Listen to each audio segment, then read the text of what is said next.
Hi, hello everyone. We are from the fourth group. In the next 15 minutes, we will explain to you about how to estimate the porosity of NFR. Before that, let me to introduce our team. My name is Maria Karolina Koreysin as a moderator, and the other team, Ismawati Soliha, will explain introduction. Daniel Marbun will explain classification of naturally fractured reservoir. Marthina Rumlawang will explain how naturally fractured reservoirs are formed. Anita Simon will explain size and dual porosity. Rienaldy Sabarlele will explain theory. And then conclusion. For the explanation, I give to Ismawati Soliha. Okay, thank you, May. And now let me explain to you about the introduction. Large amount of oil reservoirs are contained in naturally fractured reservoir. Most of this hydrocarbon volume has been left behind because of the poor knowledge and description methodology of this reservoir. This lack of the knowledge had led to the non-existence of good quantitative model for this complicated type of reservoir. A naturally fractured reservoir is hydrocarbon-bearing formation that contain fracture created by nature, the diastroma phase, and volume shrinkage. Distribute as a consistent network of various degree of fracturing throughout the reservoir. Important fracture reservoir may be found in shale, limestone, siltstone, sandstone, igneous, and metamorphic rock. Figure 1 show the average fracture number for several common rock types naturally deformed in the same physical environment. Since the fractures are more effective in low metric permeability reservoirs such as carbonate, limestone, and dolomite formation are usually thought as the truly natural fracture reservoir. Okay, that's all my explanation about the introduction. I give it back to moderator. Thank you for the explanation, Ismawati Soliha. Now, the next part, classification of naturally fractured reservoir, I give to Daniel Marbun. Okay, thank you, May. Now, guys, I will explain to you about classification of naturally fractured reservoir or NFR. Naturally fractured reservoir or NFR are classified into 4 types by Nelson.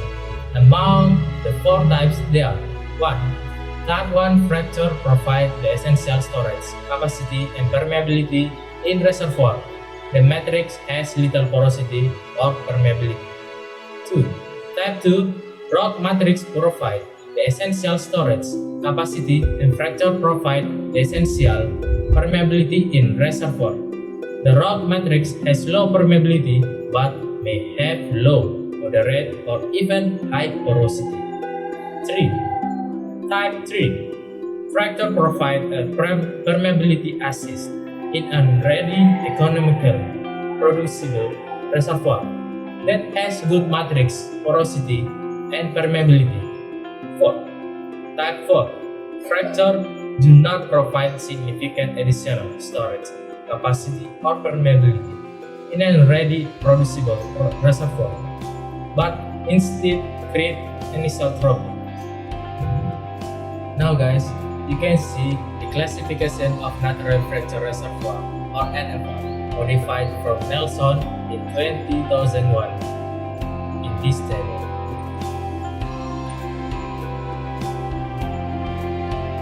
You can see 3 types with the definition and the example in this table.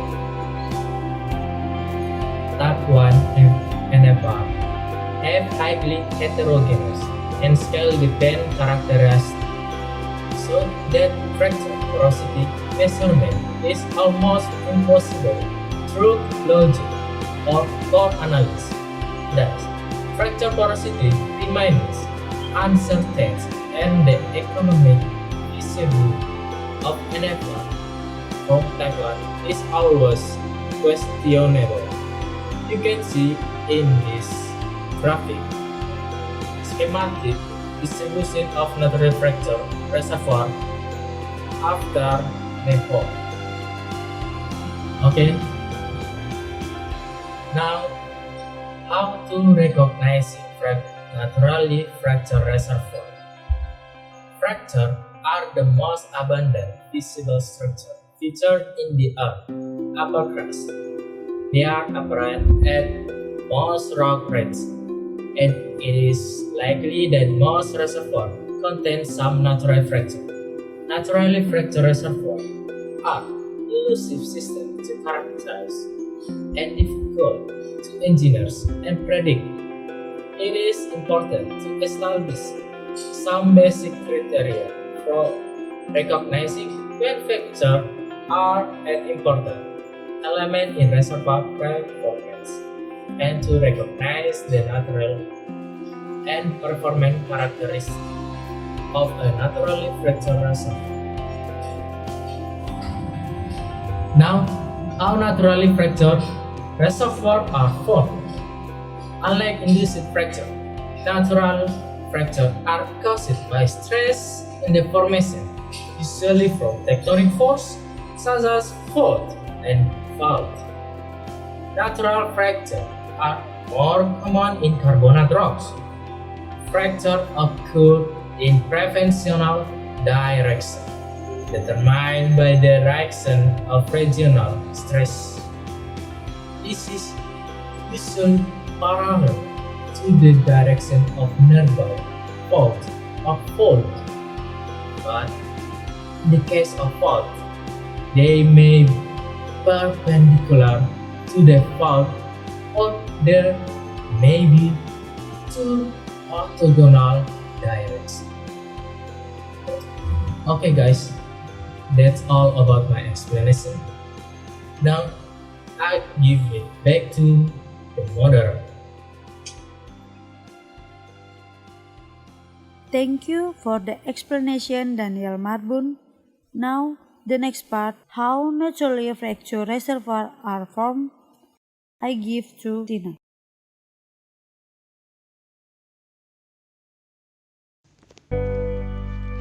Okay, thank you, May. Now I want to explain about conventional modeling of naturally fractured reservoir. The foundation of the dual porosity model was laid down by Barenbell et al. And Warren and Root 50 years ago. The following era has seen many modifications to the basic dual porosity model by various researchers. In this approach, natural fracture reservoirs are thought to comprise of interconnected fracture systems that provides the main flow path, or with high permeability and low storage volume, and the reservoir rock or matrix that acts as the main source of hydrocarbon, or which has low permeability and high storage volume. Thus, it is the matrix system that contains most of the petroleum, but the production to the well is through the high permeability fracture system, implying that it is the matrix fracture interaction that mainly control the fluid flow. The naturally fractured reservoir is modeled with two overlapping domains, the matrix domain and the fracture domain.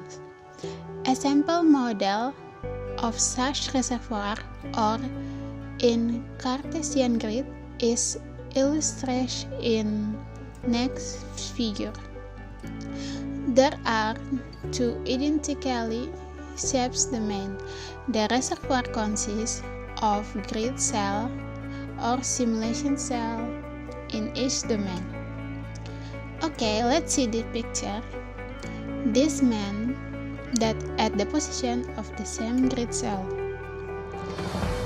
three exit a matrix cell or in the matrix domain, and fracture cell or in the fracture domain. A cell can have network cell from or up to 6 directions in its own domain plus 1 or more in some models. Extra network in the other domains that is an overlapping cell from that domain. Okay, that's all about my explanation. I give back to moderator. Thank you for the explanation, Marthina Rumlawang. Now the next part, size and dual porosity, I give to Anita.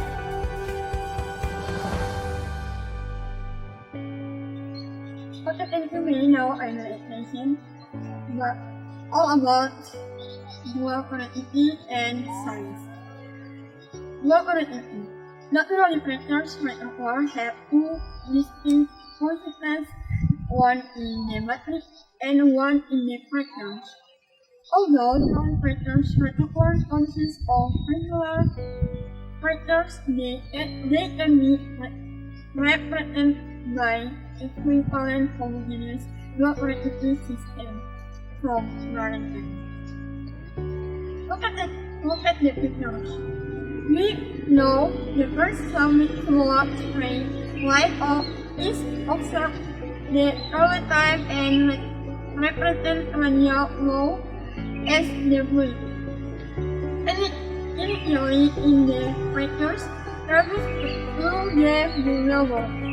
The second somewhat straight line occurs when the fractals deliver fluid from the matrix to the reservoir.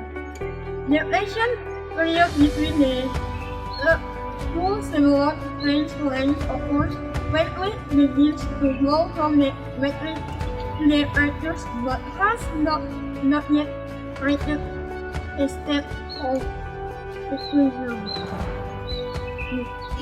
Beware that dual porosity especially the first somewhat straight line may not be noticeable even if the reservoir is naturally fractured because silver stroke effect will affect the size.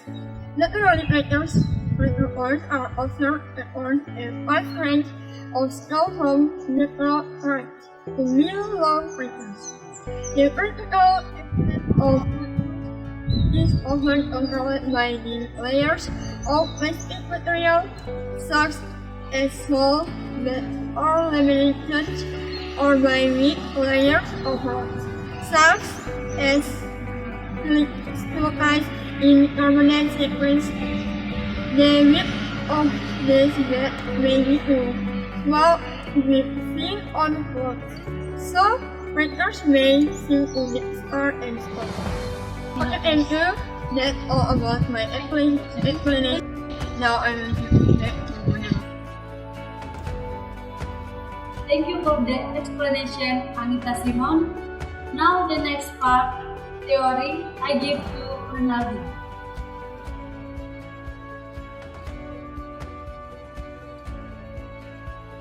Okay, thank you, May.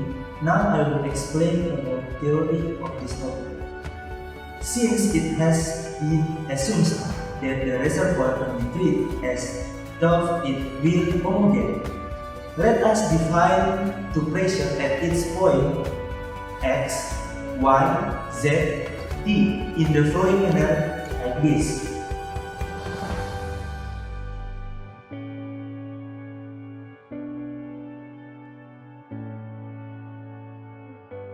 If useful solution are to be obtained using the smooth ratio in the primary and secondary regions, Pi and P2.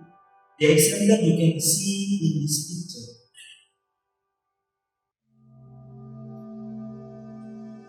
It is obvious that the volume considered must be small in comparison with the volume of the reservoir and must be large in comparison with the size of the matrix elements. The following condition must be satisfied by equation 3 and 4 like this.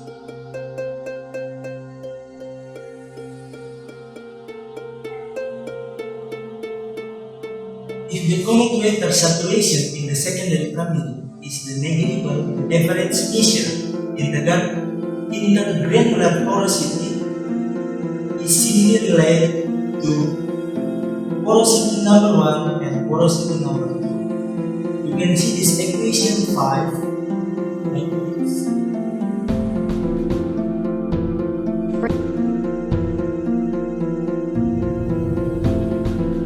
For a uniform reservoir is horizontal, homogeneous and anisotropic.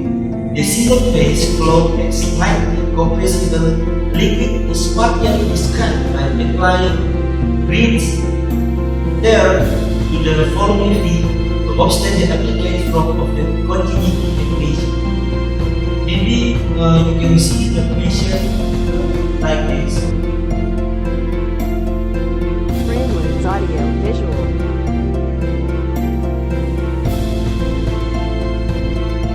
With the x-axis and the y-axis collide with the principal axis of permeability. In this experience, C1 and C2 are total compressibilities. However, it is assumes the external force are constant. The 3 is no interaction between the region. Porosity number 1 is independent of P2 and porosity number 2 is independent of P1. And the variation of porosity number 2 with the respect to P2 is negligible. The following approximations obtains like equation 7 and equation 8.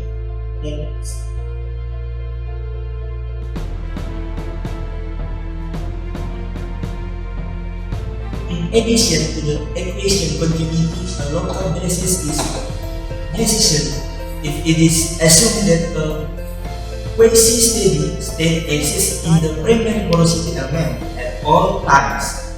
The following equation must be satisfied in the volume V surrounding each point in the reservoir, like this equation 9.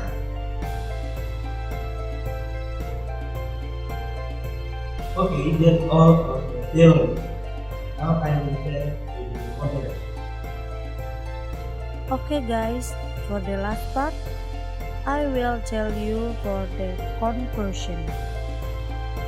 Naturally fractured reservoirs are complex hydrocarbon accumulation where no single tool or discipline can provide all of the information needed for the full description. Detailed reservoir characterization is accomplished by integration of geological, geophysical, petrophysical, drilling, and reservoir simulation concept. Okay, we are from the fourth group.